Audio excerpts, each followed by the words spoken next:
For endothermic.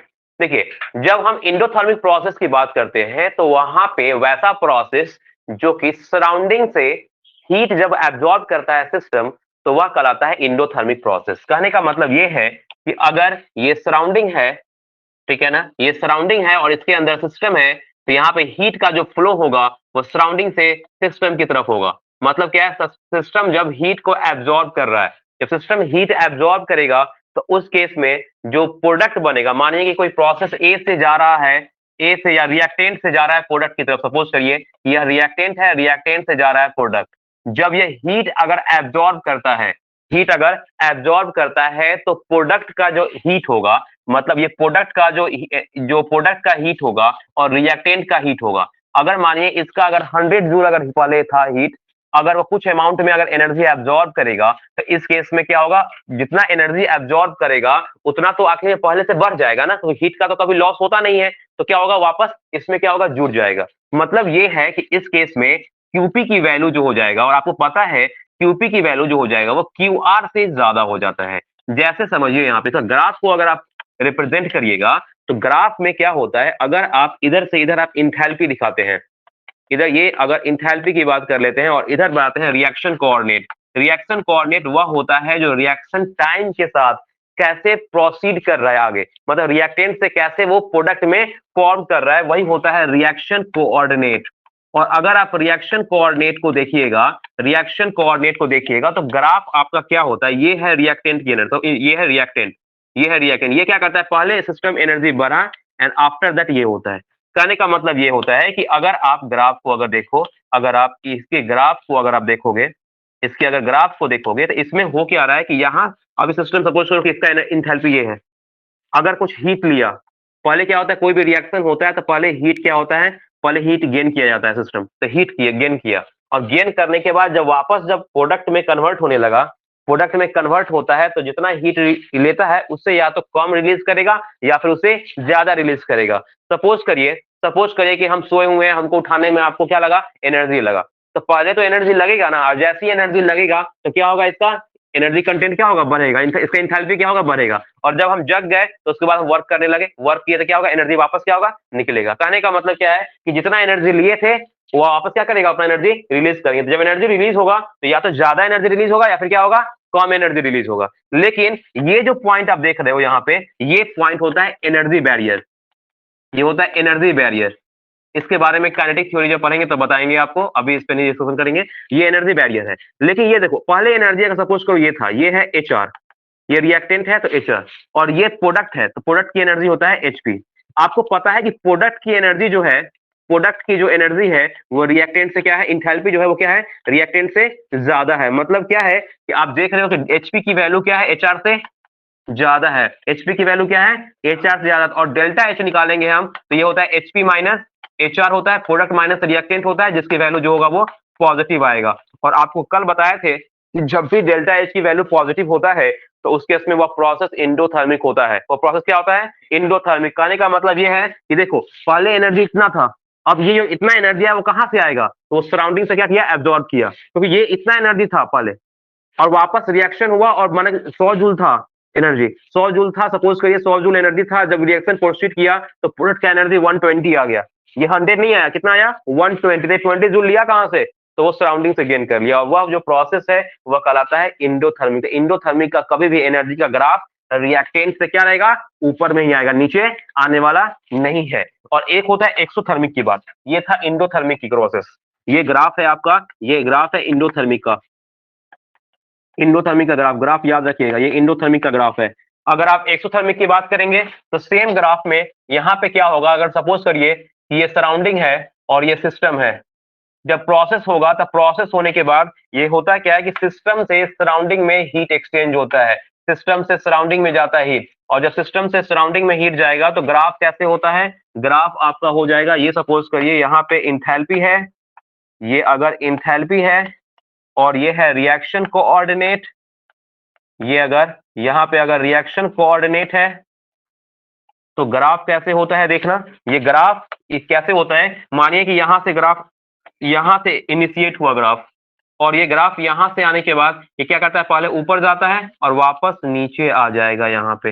कहने का मतलब ये है कि देखिए अभी अगर सपोज करिए इसका एनर्जी 100 जूल है, इसका एनर्जी, अगर ये रिएक्टेंट है तो रिएक्टेंट की इंथैल्पी है, और यहाँ पे प्रोडक्ट है तो ये प्रोडक्ट की इंथैल्पी है।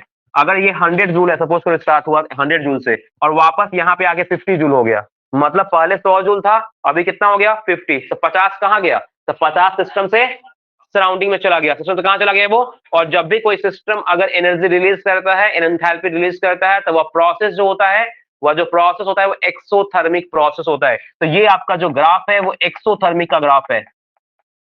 ये जो ग्राफ है वो किसका ग्राफ बता रहे हैं हम, एक्सोथर्मिक प्रोसेस का ग्राफ होगा, एक्सोथर्मिक प्रोसेस का ग्राफ होगा। और यहाँ पे आप देखो, ये अगर एनर्जी HR है और ये वाला जो है यहाँ पे क्या है, ये क्या है, HP है, तो दोनों के बीच का गैप ये कहलाता है डेल्टा H, और डेल्टा H इक्वल टू क्या हो जाएगा, प्रोडक्ट माइनस रिएक्टेंट, मतलब ये हो जाएगा HP minus HR, HP minus HR। HP की वैल्यू आपको पता है, कुछ भी ये तो वैल्यू हमेशा कम ही होगा HR से, ये वैल्यू मानो 100 ऐसे डाउन आ रहा है ना, तो ये कम वैल्यू है, ये ज्यादा वैल्यू है, मतलब वैल्यू क्या होगा, वैल्यू क्या होगा, निगेटिव वैल्यू, यहाँ पे निगेटिव जाने वाला है, वैल्यू यहाँ पे निगेटिव जाने वाला है, मतलब डेल्टा H की वैल्यू एक्सोथर्मिक केस में निगेटिव होगा। और यही था ग्राफ इसका, डेल्टा H की वैल्यू यहाँ पे क्या होने वाला है, निगेटिव होने वाला है। तो आप समझिए जब एक्सोथर्मिक प्रोसेस होता है तो उस केस में HP डेल्टा H जो हो जाएगा, इस केस में पॉजिटिव जाएगा, डेल्टा H क्या होगा इस केस में, पॉजिटिव जाएगा। ग्राफ जो होगा, ग्राफ प्रोडक्ट का ग्राफ हमेशा रिएक्टेंट से ऊपर आएगा, और जब एक्सोथर्मिक होता है तो उस केस में डेल्टा H की वैल्यू निगेटिव होता है, और इसका ग्राफ जो होगा प्रोडक्ट का हमेशा कहां से आएगा, रिएक्टेंट से नीचे की तरफ, हमेशा इसके प्रोडक्ट का ग्राफ नीचे चला जाएगा रिएक्टेंट से, ध्यान रखना। इसमें ग्राफ प्लॉट करने के समय ये भी देखना है कि हमारा प्रोसेस एक्सोथर्मिक है या फिर एंडोथर्मिक है। अगर एक्सो की आप पता चलेगा कि प्रोडक्ट की एनर्जी कम है और आप ग्राफ में ऊपर प्लॉट कर दियो, तो फिर आप वो ग्राफ गलत हो जाएगा। तो ये एक्सोथर्मिक का है और ये एंडोथर्मिक है, और ये क्या है, एक्सोथर्मिक का होता है ग्राफ। मतलब क्या है, सपोज करो कि कोई रिएक्टेंट की एनर्जी 100 जूल है, जब वो प्रोडक्ट में कन्वर्ट हुआ तो 120 हो गया, तो आपने कहा कि सर वो 20 जूल एनर्जी जो है ना वो सराउंडिंग से सिस्टम में ले लिया, तो प्रोडक्ट की एनर्जी जो हो गया 120 हो गया। लेकिन वो 20 जूल लेके किया क्या, वो आखिर में वो 20 जूल क्यों लेगा, वो कोई भी रिएक्शन एक्सोथर्मिक कैसे होता है, कोई रिएक्शन एंडोथर्मिक कैसे होता है। तो एक्चुअली रीजन ये है कि आपको पता है कि जो कोई भी रिएक्टेंट के बीच में बहुत बॉन्ड्स होते हैं, रिएक्टेंट जो होता है, रिएक्टेंट में क्या होते हैं, बॉन्ड होते हैं, रिएक्टेंट के बीच में बॉन्ड होता है। जैसे मानो ए मॉलिक्यूल है तो ए के बीच में क्या रहेगा, बॉन्ड रहेगा। तो जब कोई बॉन्ड को तोड़ना होता है तो उस केस में उसको एनर्जी की जरूरत पड़ती है, कोई भी बॉन्ड को ब्रेक करने के लिए इसको एनर्जी की जरूरत पड़ेगी। मतलब क्या है कि एनर्जी यहां पे रिक्वायर होगा, energy required to break the bond, energy required to break the bond, energy required to break the bond, bond को तोड़ने में जो एनर्जी लगता है, ठीक है ना, वो energy required to break the bond, suppose करिए। और जब भी मानो एक बॉन्ड टूटा तो फिर प्रोडक्ट जब बनेगा तो वापस से बॉन्ड बनेगा, तो जब भी बॉन्ड को बनता है, बॉन्ड बनता है तो एनर्जी रिलीज होता है, एनर्जी क्या होता है, रिलीज होता है। तो अगर हम जो एनर्जी मानिए प्रोडक्ट मानिए रिएक्टेंट से अगर मानिए यह कंबाइन किया या इससे कंबाइन किया और बनाया प्रोडक्ट 2AB, तो आखिर में रिएक्टेंट को इसको भी तोड़ने में एनर्जी लगा होगा, इसको तो भी तोड़ने में एनर्जी लगा होगा, और जब वापस AB बना होगा तो वापस क्या होगा, एनर्जी निकला होगा। जब बॉन्ड का फॉर्मेशन होता है तो उस केस में एनर्जी रिलीज होता है। तो यहाँ पे क्या हुआ कि यहाँ पे जब बॉन्ड बना, रिएक्टेंट में जो बॉन्ड टूटा तो उसमें एनर्जी खर्च होता है। जब आप ग्राफ प्लॉट किए हो तो यही ग्राफ प्लॉट किए हो, पहले क्या दिखा है यहाँ पे कि एनर्जी लगा, H की वैल्यू क्या हो गया, इंक्रीज किया। ये इंक्रीज कैसे किया, क्योंकि वो बॉन्ड को तोड़ने में एनर्जी खर्च हो रहा है, इसलिए वो इंक्रीज कर रहा है ग्राफ का, ठीक है ना। फर्स्ट हाफ जो है वो इंक्रीज क्यों किया, क्योंकि सारा एनर्जी चला गया कहां पे, बॉन्ड को तोड़ने में। अब यहां से बॉन्ड बनना शुरू होगा, बॉन्ड जब बनेगा तो सिस्टम एनर्जी रिलीज करेगा, इसलिए वो डाउन होता जा रहा है। तो कहने का मतलब है क्या करना है, energy release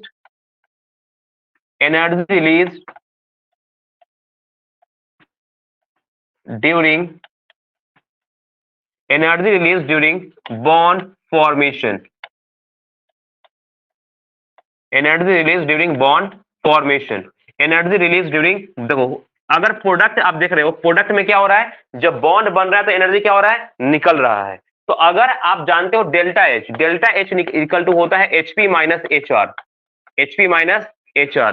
HP minus HR। तो अगर डेल्टा H जो होता है वो क्या होगा, energy release during bond formation, और यहाँ पे energy required to break the bond. तो प्रोडक्ट माइनस रिएक्टेंट करना पड़ेगा ना। तो अगर हम ओरिजिन करें कि इंथैल्पी का ओरिजिन कैसे होता है, तो ओरिजिन ऑफ इंथैल्पी की अगर बात करें हम, ओरिजिन ऑफ इंथैल्पी की अगर बात करें, इंथैल्पी की बात करें, origin of enthalpy change delta H की बात करेंगे, तो रिएक्टेंट से जब प्रोडक्ट का फॉर्मेशन होता है तो इस केस में हम ये कह सकते हैं कि डेल्टा H हम जानते हैं HP माइनस HR होता है। तो यहाँ पे क्या हुआ, प्रोडक्ट साइड तो ये हुआ ना energy release during bond formation, तो ये हो जाएगा एनर्जी रिलीज, हम कह सकते हैं energy release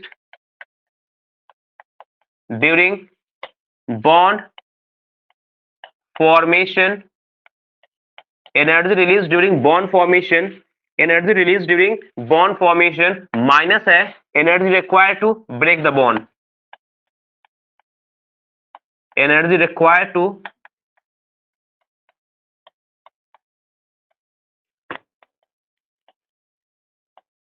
break the bond. अब एक चीज समझो, जैसे सपोज करो कि स्टार्टिंग एनर्जी तुमको लगा, स्टार्टिंग बॉन्ड को जब तोड़े तो एनर्जी लगा 100 जूल, ठीक है ना। स्टार्टिंग एनर्जी क्या हो गया, 100 जूल लगा। और जब आप बॉन्ड का फॉर्मेशन किए, मतलब आपने जो ग्राफ बनाया था, देखना यहाँ पे ग्राफ जब बनाया था तो आपने स्टार्टिंग एनर्जी 100 जूल लिया, जब आप बॉन्ड का ये 100 जूल लगा यहाँ पे, अब क्या हुआ कि जब बॉन्ड बना तो 80 जूल ही निकला। कितना एनर्जी निकला, 80 जूल। मतलब ये 100 जूल यहाँ है और यहाँ पे क्या होगा 80 जूल। अभी जो बॉन्ड जब बना तो 80 जूल ही निकला इस केस में, तो ये ग्राफ हमेशा क्या होगा, ऊपर जाएगा। मतलब रिक्वायर हुआ था 100 जूल का, निकला कितना, 80 जूल निकला। इसका मतलब ये होता है, इसका मतलब ये होगा कि यह रिएक्शन 100 जूल यहाँ पे हुआ 80 जूल, और यहाँ पे क्या हो जाएगा 100 जूल होगा। कहने का मतलब होता है कि इस केस में सिस्टम जो हो जाएगा वो एनर्जी को क्या करने वाला है, एनर्जी को एब्जॉर्ब करने वाला है। एनर्जी क्या करने वाला है, एब्जॉर्ब करने वाला है। अगर हम यहां से चेंज इन अगर इंथैल्पी डेल्टा H निकालते हैं, डेल्टा H अगर निकालते हैं तो देखो कैसे होता है। तो ये होगा energy release, energy require, energy require to break the bond, break bond को तोड़ने में जो एनर्जी लगा वो, minus energy release to form the bond. ये हम बात कर रहे हैं प्रोडक्ट का, और ये बात कर रहे हैं हम रिएक्टेंट का। इस टाइप से ये बात कर रहे हैं हम रिएक्टेंट का। जैसे कि मानिए कि बॉन्ड को तोड़ने में 100 जूल एनर्जी लगा और बॉन्ड बनने में 80 जूल एनर्जी निकला। इसका मतलब क्या हो रहा है, ये 20 जूल एनर्जी क्या कर रहा है, वो लग रहा है ना, खर्च हो जा रहा है ना। इसका मतलब क्या है कि वो एनर्जी निकलेगा, क्या एनर्जी निकलेगा नहीं, और क्या हुआ, कंज्यूम हो गया। मतलब स्टार्टिंग में 100 जूल एनर्जी था, बॉन्ड को तोड़ने में 100 एनर्जी लगा, और बॉन्ड जब वापस बना तो 80 जूल एनर्जी ही निकला। इसका मतलब क्या है कि बॉन्ड के फॉर्मेशन में ज्यादा एनर्जी लग रहा है, बॉन्ड के फॉर्मेशन में ज्यादा एनर्जी लग रहा है कंपेयर टू बॉन्ड के बनने में जो एनर्जी निकल रहा है उससे। तो जब बॉन्ड के बनने में ज्यादा एनर्जी, अगर बॉन्ड को टूटने में अगर ज्यादा एनर्जी लगेगा, इसका मतलब क्या है, वो बॉन्ड मजबूत है, वो बॉन्ड मजबूत है, इसे टूटना नहीं चाहता है। तो हम बॉन्ड जब स्ट्रॉन्गर होगा तो उस केस में वो रिएक्शन क्या होगा, इंडोथर्मिक होगा। क्या होगा उस रिएक्शन, देखो आप अगर 100 जूल है 80 जूल है, मतलब डेल्टा H की वैल्यू क्या हो जाएगा, पॉजिटिव होगा इस केस में, है ना, पॉजिटिव होगा। तो यहाँ दो केस आप देख रहे हो, एक इंडोथर्मिक प्रोसेस के लिए भी होगा, एक एक्सोथर्मिक के लिए भी होगा। अगर केस 1 देखे, दो केस यहाँ से बन सकता है। एक केस होता है कि सपोज करो कि आप डेल्टा H की वैल्यू पॉजिटिव आए, पॉजिटिव आए इसका मतलब क्या है कि इसमें ज्यादा एनर्जी चाहिए और निकलेगा वो एनर्जी क्या होगा, कम होगा। जैसे कि आपने ग्राफ ऊपर डिजाइन किया है, ये ग्राफ को आप देखो, ये ग्राफ को अगर आप देखोगे तो ये ग्राफ में हो क्या रहा है, स्टार्टिंग में ज्यादा एनर्जी चाहिए था और निकला क्या, कम। तो जो ग्राफ हमेशा कहाँ आएगा, ऊपर आएगा। अगर निकलता एनर्जी ज्यादा तो ग्राफ नीचे आ जाता, ठीक है ना, दो केस होता। तो अगर यहाँ पे देखो पहले एनर्जी लगा और एनर्जी, जितना एनर्जी लगा था उससे कम एनर्जी निकला, जितना एनर्जी लगा था उतना ही एनर्जी अगर निकल जाएगा तो ये ग्राफ इसके बराबर आ जाता। लेकिन क्या हो रहा है, जितना एनर्जी लगा था उससे कम ही एनर्जी यहाँ पे निकलेगा। इसका मतलब क्या है कि वो रिएक्शन क्या है, डेल्टा H वहां पे क्या होगा, पॉजिटिव होगा, और प्रोसेस होगा इंडोथर्मिक। वो प्रोसेस क्या होगा, इंडोथर्मिक, इंडोथर्मिक प्रोसेस होता है, ठीक है ना। और इंडोथर्मिक प्रोसेस जब भी होगा इसका मतलब क्या है कि बॉन्ड को तोड़ने में ज्यादा एनर्जी खर्च हो रहा है, और जब बॉन्ड को तोड़ने में ज्यादा एनर्जी खर्च होगा तो मतलब बॉन्ड हमारा उस वक्त स्ट्रॉन्गर है। Bond of reactant is stronger, is stronger. अब एक चीज समझिए, बॉन्ड जितना कमजोर होता है ना, उसको तोड़ने में उतना ही कम एनर्जी लगता है। या फिर जो बॉन्ड बना है, अगर बॉन्ड जो बन रहा है वो अगर कमजोर बॉन्ड बनेगा तो उससे भी कम एनर्जी निकलेगा। मतलब बॉन्ड एनर्जी डिपेंड करता है बॉन्ड के स्ट्रेंथ पे। अगर स्ट्रॉन्गर बॉन्ड है तो ज्यादा एनर्जी, तोड़ने में ज्यादा एनर्जी लगेगा या फिर बनने में भी ज्यादा एनर्जी निकलेगा। अगर बॉन्ड मजबूत है, बॉन्ड अगर कमजोर है तो बनने में भी कम एनर्जी निकलेगा, बनने में कम एनर्जी निकलेगा और उसको तोड़ने में ज्यादा एनर्जी लगेगा।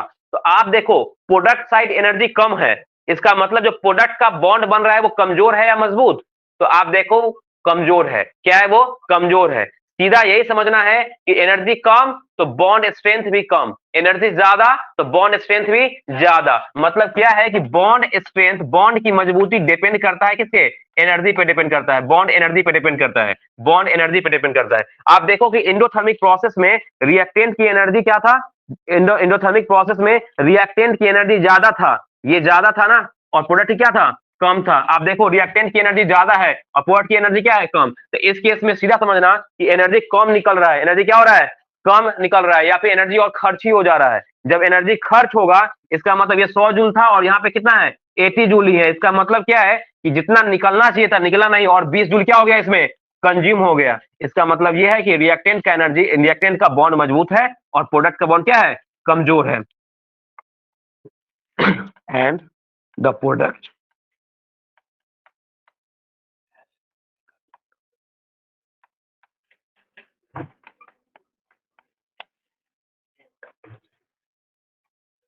अब देखो नेक्स्ट है केस टू। देख समझो पहले, केस टू में क्या होता है?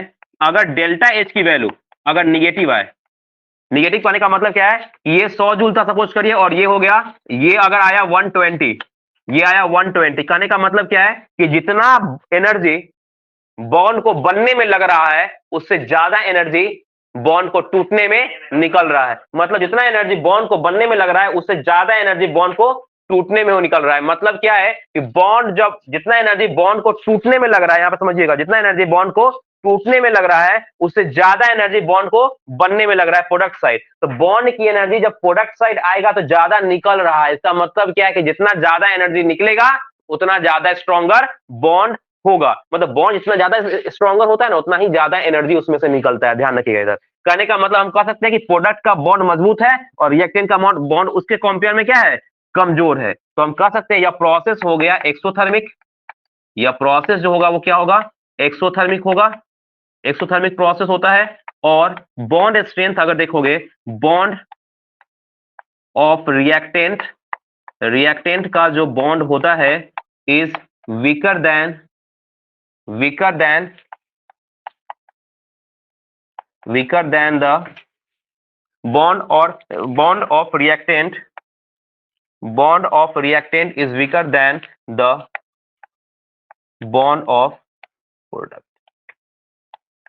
है ना? समझिए फिर से, कहने का मतलब है कि इंथैल्पी चेंज का ओरिजिन कहां से आ रहा है? इंथैल्पी चेंज जो हो रहा है वो डेल्टा एच, वो आ कहां से रहा है? तो ये आता है बॉन्ड के टूटने या बॉन्ड के बनने से होता है। अगर कोई सपोज करो कहीं से कोई एनर्जी ले लिया, कहीं से कोई एनर्जी ले रहा है, तो वो एनर्जी कहां खर्च करेगा? तो एनर्जी पहले लिया तो वो अपने अंदर के बॉन्ड को पहले तोड़ने में एनर्जी खर्च कर रहा है, ठीक है ना? तो बॉन्ड तोड़ने में एनर्जी खर्च कर रहा है। और अगर कोई एनर्जी प्रोडक्ट का एनर्जी में अगर चेंज हो रहा है, मतलब क्या हो रहा है? जब बॉन्ड बनता है तो उसमें एनर्जी का चेंज होता है। तो दोनों के चेंज, पहले जो चेंज हुआ वो बाद में चेंज हुआ, तो उन दोनों का जो डिफरेंस होता है वही कहलाता है चेंज इन एंथैल्पी। तो अगर रिएक्टेंट का एनर्जी, रिएक्टेंट का जो बॉन्ड पहले टूटता है उसमें अगर ज्यादा एनर्जी लगेगा तो उसका मतलब ये है कि उसमें उसका बॉन्ड मजबूत है। बॉन्ड मजबूत है तो उसको तोड़ने में ज्यादा एनर्जी लगेगा। प्रोडक्ट की एनर्जी, जो प्रोडक्ट में जो बॉन्ड बना है, ये बॉन्ड को बनने में अगर कम एनर्जी निकलेगा, इसका मतलब क्या है कि वो बॉन्ड, उसके अंदर का बॉन्ड कमजोर है।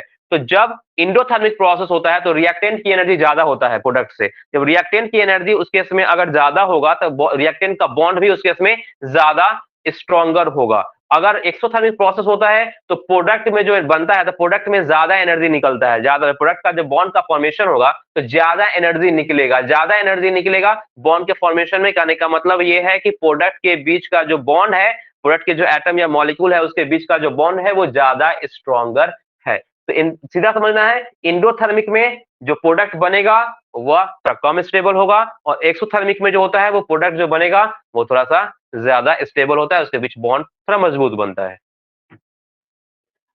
अब देखिए, सपोज करिए एक रिएक्शन है जिसमें H2, एक H2 जो है, H2 गैस Cl2 गैस से कंबाइन कर रहा है और ये बना रहा है 2HCl गैस, ये बना रहा है 2HCl। आपको ये बताना है कि यार रिएक्शन इंडोथर्मिक है या एक्सोथर्मिक है। और इंडोथर्मिक एक्सोथर्मिक आप तभी निकाल सकते हो जब आपको डाटा पता रहेगा कि आप हाइड्रोजन को तोड़ के बॉन्ड को तोड़ने में कितना एनर्जी लगा, क्लोरीन के बॉन्ड को तोड़ने में कितना एनर्जी लगा, और HCl के फॉर्मेशन में कितना एनर्जी लगा। ठीक है, ये जब तक आपको पता नहीं रहेगा तो आप नहीं निकाल सकते हो। आपको हम डाटा प्रोवाइड करते हैं। देखो इसमें जो है हाइड्रोजन गैस को तोड़ने में जो एनर्जी लगता है, मतलब क्या है कि आप इंथैल्पी बॉन्ड एनर्जी इसका है, बॉन्ड एनर्जी HH का है, HH का बॉन्ड एनर्जी है, Cl का बॉन्ड एनर्जी है, और HCl का बॉन्ड एनर्जी आपको हम दे रहे हैं। ठीक है ना, इस तीनों का बॉन्ड एनर्जी हम आपको दे रहे हैं। जो फर्स्ट एनर्जी आपका है वो है 433 किलो जूल पर मोल, 433 kilo joule mole inverse, 433 kilo joule mole inverse. Second जो है वो है 244 किलो जूल मोल इनवर्स, और हाइड्रोजन क्लोरीन का बॉन्ड का है, इसका है 431 किलो जूल पर मोल, 431 किलो जूल पर मोल। ये आपको हम डाटा दे दिए सबका। आपको बताना है कि रिएक्शन इंडोथर्मिक है या फिर यह प्रोसेस एक्सोथर्मिक है। इसको अगर हम सॉल्व करते हैं तो क्या हो रहा है, हाइड्रोजन हाइड्रोजन का पहले क्या करना है, energy of hydrogen hydrogen bond में जो लग रहा है रिएक्टेंट के साइड कर लो एनर्जी। क्लोरीन में क्या हो रहा है, Cl का एक ही क्लोरीन है ना, एक ही Cl2 है तो एक ही क्लोरीन को ऐड करेंगे, और ये हम क्या, ये रिएक्टेंट का हो गया, और -2, 2 HCl बन रहा है तो 2 इंटू एनर्जी HCl का, तो यहां पे यही डेल्टा H हो जाएगा। मोल देखना है कितना मोल का फॉर्मेशन हो रहा है, बैलेंस होना चाहिए केमिकल इक्वेशन। तो इसके बाद डेल्टा H की वैल्यू हो जाएगा, HH का बॉन्ड एनर्जी है 433 kilo joule mole inverse, chlorine chlorine का है 244 किलो जूल मोल इनवर्स। ठीक है ना, और -2 इंटू HCl का अगर देखोगे तो ये वैल्यू है 431 किलो जूल मोल इनवर्स। ठीक है ना, ओवरऑल इसको अगर ऐड करेंगे हम तो 437 and 426 77 kilo joule mole inverse हो जाएगा, और इसको मल्टीप्लाई अगर करोगे तो हो जाएगा 862 किलो जूल मोल इनवर्स। इसको अगर हम सब्सट्रैक्ट करेंगे, तो वैल्यू हो जाएगा 677 माइनस 862, वैल्यू -185 होता है, -185 किलो जूल मोल इनवर्स। मतलब क्या है कि आपको क्या करना है, रिएक्टेंट के सारे रिएक्टेंट के बॉन्ड एनर्जी को जोड़ लेना है, प्रोडक्ट वाले को भी जोड़ देना है, और उसको आपस में क्या करना है, घटा लेना है। ठीक है ना, और अगर वैल्यू निगेटिव हुआ मतलब डेल्टा एच की वैल्यू आ गया निगेटिव, मतलब रिएक्शन जो होगा वो एक्सोथर्मिक होगा, एक्सोथर्मिक प्रोसेस होता है। कॉन्सेप्ट को याद रखिएगा, एक्सोथर्मिक प्रोसेस यहाँ पे होता है। बालक एक टर्म आता है